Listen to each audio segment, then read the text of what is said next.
എല്ലാവർക്കും നമസ്കാരം. കുക്കൂത്രീനിയിലേക്ക് ഒരിക്കൽ കൂടി സ്വാഗതം.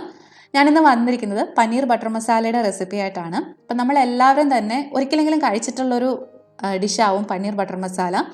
കുട്ടികൾക്കും മുതിർന്നവർക്കുമൊക്കെ ഒരേപോലെ ഇഷ്ടമാവുന്ന ഒരു ടേസ്റ്റാണ് ഈ കറിക്കുള്ളത്. അപ്പം നമ്മൾ പുറത്ത് റെസ്റ്റോറൻറ്റിലൊക്കെ പോയി കഴിക്കുന്ന പോലെ തന്നെ അതേ ടേസ്റ്റിൽ നമുക്കിത് എളുപ്പത്തിൽ തന്നെ വീട്ടിൽ ചെയ്യാവുന്നതാണ്. അപ്പം അങ്ങനെ ഒരു വീഡിയോ ആണ് ഞാനിന്ന് കാണിക്കുന്നത്. ഫ്രൈഡ് റൈസിൻ്റെയും ചപ്പാത്തിയുടെയും പൊറോട്ടയുടെയും ഒക്കെ കൂടെ നല്ല കോമ്പിനേഷൻ ആയിട്ടുള്ളൊരു കറിയാണിത്. പിന്നെ ഇതിൻ്റെ ഒരു പ്രത്യേകത, ഞാൻ ഇതിൽ സവോളയൊന്നും ചേർത്തിട്ടില്ല. അപ്പോൾ നമുക്ക് വേഗം തന്നെ റെസിപ്പിയിലേക്ക് കടക്കാം. അപ്പോൾ ഈ പനീർ ബട്ടർ മസാലയുടെ ഗ്രേവി മെയിനായിട്ടും തക്കാളി ഉപയോഗിച്ചിട്ടാണ് തയ്യാറാക്കുന്നത്. അപ്പോൾ ആദ്യം നമുക്ക് തക്കാളി ഒന്ന് വേവിച്ചെടുക്കണം. അതിന് വേണ്ടിയിട്ട് ഞാനൊരു പാൻ അടുപ്പിലേക്ക് വെച്ച് കൊടുത്തിട്ടുണ്ട്. അതിലേക്ക് 1 ടീസ്പൂൺ എണ്ണ ഒഴിച്ച് കൊടുത്തിട്ടുണ്ട്. സൺഫ്ലവർ ഓയിലാണ് ഉപയോഗിച്ചിരിക്കുന്നത്. ഏതെങ്കിലും റിഫൈൻഡ് ഓയിൽ ഉപയോഗിച്ചാൽ മതി, സൺഫ്ലവർ ഓയിൽ തന്നെ വേണമെന്നൊന്നുമില്ല. ഈ എണ്ണയിലേക്ക് ആദ്യം കുറച്ച് മസാല ചേർത്ത് കൊടുക്കാൻ പോവാണ്. അതായത് 1 കഷ്ണം പട്ട, ചെറിയ കഷ്ണം പട്ടയാണ്, 3 ഏലക്ക, പിന്നെ ഒരു ബേ ലീഫ്. ഇതിൻ്റെ കൂടെ തന്നെ 2 കാശ്മീരി മുളക് ഇട്ട് കൊടുക്കുന്നുണ്ട്. സാധാരണ വറ്റൽമുളകല്ല, കാശ്മീരി മുളക് തന്നെയാണ് ചേർത്ത് കൊടുക്കുന്നത്. പിന്നെ ഒരു പച്ചമുളകും. ഇനി ഇതിലേക്ക് നമ്മൾ ചേർത്ത് കൊടുക്കുന്നത് 1 ടേബിൾ സ്പൂണോളം ഇഞ്ചി ചെറുതായിട്ട് അരിഞ്ഞതും 1/2 ടീസ്പൂണോളം വെളുത്തുള്ളി ചെറുതായിട്ട് അരിഞ്ഞതുമാണ്. വെളുത്തുള്ളി വളരെ കുറച്ച് മാത്രം മതി, ഒരു ചെറിയ അല്ലി മാത്രമാണ് ഞാൻ എടുത്തിരിക്കുന്നത്.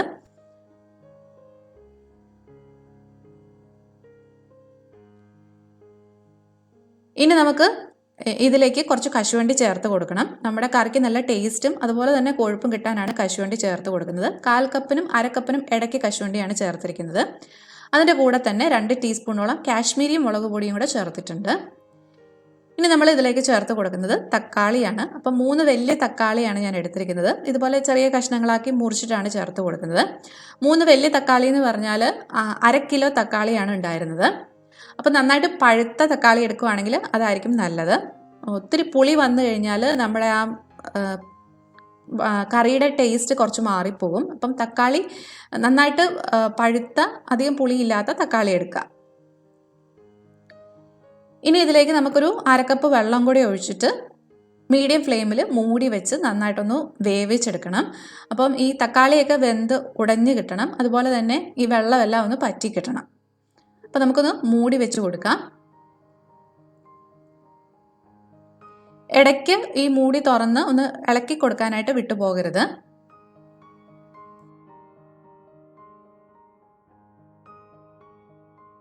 അപ്പോൾ നമ്മുടെ തക്കാളിയൊക്കെ നന്നായിട്ട് വെന്തുടഞ്ഞ് വന്നിട്ടുണ്ട്. കണ്ടോ, അതിനകത്തെ ആ വെള്ളമൊക്കെ ഒരുവിധം പറ്റിയിട്ടുണ്ട്. ഇനി നമുക്ക് തീ ഓഫ് ചെയ്യാം. ഓഫ് ചെയ്തതിന് ശേഷം ഇത് നന്നായിട്ട് തണുക്കാൻ വേണ്ടിയിട്ട് വിടുക. തണുത്തതിന് ശേഷം മിക്സിയുടെ ജാറിലേക്ക് മാറ്റിയിട്ട് നല്ല സ്മൂത്ത് പേസ്റ്റായിട്ട് അരച്ചെടുക്കണം. തക്കാളിയൊക്കെ തണുത്ത് കഴിഞ്ഞപ്പോൾ ഞാൻ മിക്സിയുടെ ജാറിലേക്ക് മാറ്റിയിട്ട് ഒരു 1/4 കപ്പ് വെള്ളം കൂടെ ചേർത്ത് നല്ലൊരു ഫൈൻ പേസ്റ്റാക്കി അരച്ചെടുത്ത് വെച്ചിട്ടുണ്ട്. കണ്ടോ, ഒട്ടും തന്നെ കട്ടയോ തരിയോ ഒന്നുമില്ലാതെ നല്ല സ്മൂത്തായിട്ട് പേസ്റ്റായിട്ട് കിട്ടിയിട്ടുണ്ട്. ഇനി നമുക്ക് കറിയുടെ ബാക്കി പ്രിപ്പറേഷൻസിലേക്ക് കടക്കാം. അപ്പം വീണ്ടും ഞാൻ പാൻ അടുപ്പിലേക്ക് വെച്ചിട്ടുണ്ട്. അതിലേക്ക് നമുക്ക് ഒരു 2 ടേബിൾ സ്പൂണോളം ബട്ടർ ഇട്ട് കൊടുക്കാം. അതിൻ്റെ കൂടെ തന്നെ 1 ടീസ്പൂണോളം എണ്ണയും കൂടെ ഒഴിച്ചു കൊടുക്കുന്നുണ്ട്. അപ്പം ഞാനിവിടെ ഉപയോഗിച്ചിരിക്കുന്നത് അൺസോൾട്ടഡ് ബട്ടറാണ്. ഉപ്പുള്ള ബട്ടർ ഉപയോഗിക്കുന്നതിന് കുഴപ്പമൊന്നുമില്ല, പക്ഷേ നമ്മൾ കറിയിലേക്ക് ചേർക്കുന്ന ഉപ്പ് അതനുസരിച്ച് അഡ്ജസ്റ്റ് ചെയ്യുക. അതുപോലെ തന്നെ ഈ ബട്ടറിൻ്റെ അളവും നമ്മുടെ ആ ഒരു ടേസ്റ്റിനനുസരിച്ച് അഡ്ജസ്റ്റ് ചെയ്യുക. കുറയ്ക്കണമെങ്കിൽ കുറയ്ക്കാം, പക്ഷേ ആ പനീർ ബട്ടർ മസാല എന്ന് പറയുമ്പോൾ ആ ബട്ടറിൻ്റെ ഒരു ടേസ്റ്റ് മുന്നിൽ നിൽക്കണമല്ലോ. അതുകൊണ്ട് ഈ 2 ടേബിൾ സ്പൂൺ ബട്ടറെങ്കിലും ചേർക്കാൻ വേണ്ടിയിട്ട് ശ്രദ്ധിക്കുക. അപ്പോൾ ബട്ടറൊക്കെ ഉരുകി വന്നു കഴിയുമ്പോഴത്തേക്കും അതിലേക്ക് നമ്മൾ ആ അരച്ച് വെച്ചിരിക്കുന്ന തക്കാളിയുടെ പേസ്റ്റും കൂടെ ചേർത്ത് കൊടുക്കുക. അപ്പോൾ നമ്മൾ തക്കാളി വേവിച്ചപ്പോഴൊന്നും ഉപ്പ് ചേർത്ത് കൊടുത്തിട്ടില്ല. അപ്പോൾ ഈ സമയത്ത് നമുക്ക് ഈ ഗ്രേവിക്ക് ആവശ്യമായിട്ടുള്ള ഉപ്പും കൂടെ ചേർത്തൊന്ന് മിക്സ് ചെയ്ത് കൊടുക്കാം. അപ്പോൾ ഞാൻ മുമ്പേ പറഞ്ഞ പോലെ തന്നെ നിങ്ങൾ ഉപ്പുള്ള ബട്ടറാണ് ഉപയോഗിക്കുന്നതെങ്കിൽ ഒന്ന് ടേസ്റ്റ് നോക്കിയിട്ട് ആവശ്യത്തിനുള്ള ഉപ്പ് ചേർത്ത് കൊടുക്കുക. ഇനി മിക്സിയുടെ ജാറിലേക്ക് ഞാനൊരു അല്പം വെള്ളം കൂടെ ഒഴിച്ച് അതൊന്ന് കഴുകി ഇതിലേക്ക് ചേർത്ത് കൊടുക്കുന്നുണ്ട്.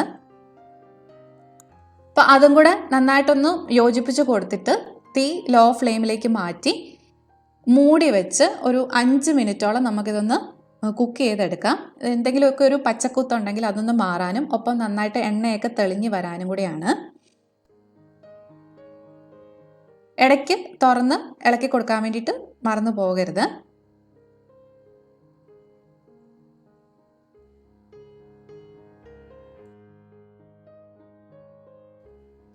ഇതാ ഇപ്പോൾ 5 മിനിറ്റ് കഴിഞ്ഞിട്ടുണ്ട്. നമുക്ക് മൂടി ഒന്ന് തുറന്ന് നോക്കാം. അപ്പോൾ ആ ഗ്രേവിയിലുണ്ടായിരുന്ന എക്സ്ട്രാ വെള്ളമെല്ലാം ഒന്ന് പറ്റി നന്നായിട്ട് തിക്കായി വന്നിട്ടുണ്ട്. നേരത്തെ കുറുകി തന്നെയാണ് ഇരുന്നത്, പക്ഷെ അതിനേക്കാളും കുറച്ചുകൂടെ തിക്കായി വന്നിട്ടുണ്ട്. അതുപോലെ തന്നെ എണ്ണയൊക്കെ ഒന്ന് തെളിഞ്ഞ് തുടങ്ങിയിട്ടുണ്ട്. ഇനി നമ്മൾ ഇതിലേക്ക് കുറച്ച് കസൂരി മേത്ത് ചേർത്ത് കൊടുക്കാൻ പോവാണ്. കസൂരി മേത്ത് എന്ന് പറയുമ്പോൾ എല്ലാവർക്കും അറിയായിരിക്കും, ഈ ഉലുവാട ഇല ഉണങ്ങിയതാണ്.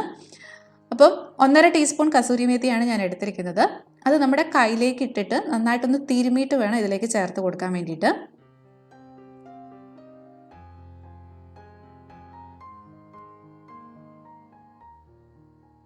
ഇനി ഇതിലേക്ക് ഞാൻ ചേർത്ത് കൊടുക്കുന്നത് 1/4 ടീസ്പൂണോളം ഗരം മസാലയും കൂടെയാണ്.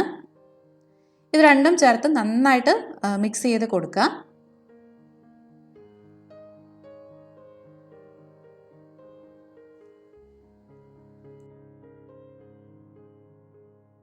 അപ്പോൾ നമ്മുടെ പനീർ ബട്ടർ മസാലയുടെ ഗ്രേവി ഏകദേശം ഇവിടെ തയ്യാറായിട്ടുണ്ട്.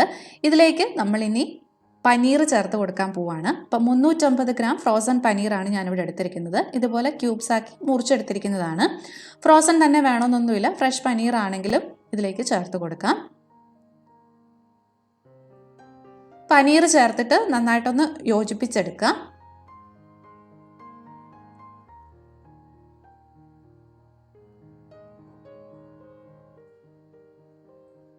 ഇതിലേക്ക് നമുക്കൊരു 1/4 കപ്പ് വെള്ളം കൂടെ ചേർത്തിട്ട് വീണ്ടും മൂടി വെച്ച് ഒരു 5-6 മിനിറ്റും കൂടെ ഒന്ന് കുക്ക് ചെയ്യാം. ലോ ഫ്ലെയിമിൽ തന്നെ കുക്ക് ചെയ്യാം. ഗ്രേവി ഇത്രയും തിക്കായിരിക്കുന്നത് കൊണ്ട് തന്നെ തീ കൂട്ടിയിട്ട് കഴിഞ്ഞാൽ പെട്ടെന്ന് അടിയിൽ പിടിക്കും. അപ്പം ലോ ഫ്ലെയിമിൽ ഇട്ടിട്ട് തന്നെ കുക്ക് ചെയ്യാൻ വേണ്ടിയിട്ട് ശ്രദ്ധിക്കുക.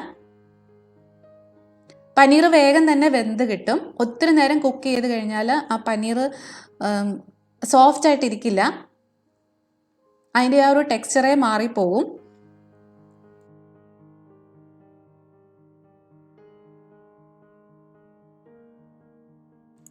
ഇടയ്ക്കിടയ്ക്കൊന്ന് തുറന്ന് ഇളക്കി കൊടുത്തേക്കണം.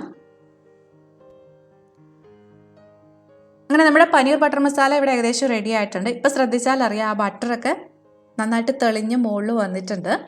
നമ്മൾ പുറത്തുനിന്നൊക്കെ കഴിക്കുന്ന പനീർ ബട്ടർ മസാലയ്ക്ക് എപ്പോഴും ഒരു ചെറിയ മധുരം ഉണ്ടാവും അല്ലേ? ആ ഒരു മധുരം കിട്ടാൻ വേണ്ടിയിട്ട് ഒരല്പം പഞ്ചസാരയും കൂടി ഇതിലേക്ക് ചേർത്ത് കൊടുക്കുന്നുണ്ട്. അപ്പം ഞാനിവിടെ ഏകദേശം ഒരു 3/4 ടേബിൾ സ്പൂണോളം പഞ്ചസാരയാണ് ചേർത്ത് കൊടുത്തിരിക്കുന്നത്. ടേബിൾ സ്പൂൺ അല്ല കേട്ടോ, ടീസ്പൂണാണ്. അപ്പം ഞാനിവിടെ 3/4 ടീസ്പൂൺ ചേർത്തൊന്നും കണ്ട് നിങ്ങൾക്കും അതേ അളവായിരിക്കണമെന്നില്ല. അപ്പോൾ ജസ്റ്റ് ഈ ഗ്രേവി ഒന്ന് ടേസ്റ്റ് ചെയ്ത് നോക്കുക. ടേസ്റ്റ് ചെയ്ത് നോക്കിയിട്ട് അതിനനുസരിച്ചിട്ട് ആവശ്യത്തിനുള്ള പഞ്ചസാര ചേർത്ത് കൊടുക്കുക. ചിലപ്പോൾ നിങ്ങൾക്ക് 1/4 ടീസ്പൂൺ മാത്രം മതിയാവും. അപ്പോൾ അതനുസരിച്ച് ചേർത്ത് കൊടുക്കുക. അതുപോലെ തന്നെ ഈ സമയത്ത് ഉപ്പും കൂടെ നോക്കിയിട്ട് കുറവാണെന്നുണ്ടെങ്കിൽ കൂടുതൽ ചേർത്ത് കൊടുക്കുക. ഇനി അവസാനമായിട്ട് നമ്മളിതിലേക്ക് ചേർത്ത് കൊടുക്കുന്നത് അല്പം ഫ്രഷ് ക്രീമാണ്. ഏകദേശം ഒരു 2 ടേബിൾ സ്പൂണോളം ഫ്രഷ് ക്രീമാണ് ഞാനിതിലേക്ക് ചേർത്ത് കൊടുക്കുന്നത്. നിങ്ങൾക്ക് വേണമെന്നുണ്ടെങ്കിൽ ഒരല്പം മല്ലിയിലയും കൂടെ ഇതിൻ്റെ മുകളിലേക്ക് വിതറി കൊടുക്കാം. ഞാനിവിടെ മല്ലിയില ചേർക്കുന്നില്ല. ഫ്രഷ് ക്രീം ചേർത്തിട്ട് നന്നായിട്ടൊന്ന് മിക്സ് ചെയ്ത് ചെറുതായിട്ട് തിള വന്ന് തുടങ്ങുമ്പോഴത്തേക്കും തീ ഓഫ് ചെയ്യാം.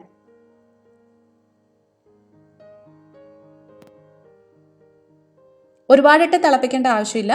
ഒന്ന് ചൂടായി ചെറിയ തിള വന്നാൽ മാത്രം മതി. അങ്ങനെ നമ്മുടെ പനീർ ബട്ടർ മസാല ഇവിടെ റെഡി ആയിട്ടുണ്ട്. നല്ല ടേസ്റ്റിയും അതുപോലെ തന്നെ ക്രീമി ആയിട്ടുള്ളൊരു കറിയാണ്. അപ്പോൾ റെസ്റ്റോറൻറ്റിലൊക്കെ കിട്ടുന്ന അതേ ടേസ്റ്റിലുള്ള ഒരു കറിയാണ്. പിന്നെ അത്ര ഒരു കളർ ഉണ്ടാവില്ല. നല്ലൊരു ഓറഞ്ച് കളർ വേണമെങ്കിൽ ഒരല്പം ഫുഡ് കളറും കൂടി ഇതിലേക്ക് ചേർത്ത് കൊടുക്കണം. അപ്പം ഞാൻ ഫുഡ് കളറൊന്നും ഇതിലേക്ക് ആഡ് ചെയ്യുന്നില്ല. നിങ്ങൾക്ക് താല്പര്യം ഉണ്ടെന്നുണ്ടെങ്കിൽ ചേർത്ത് കൊടുക്കാം.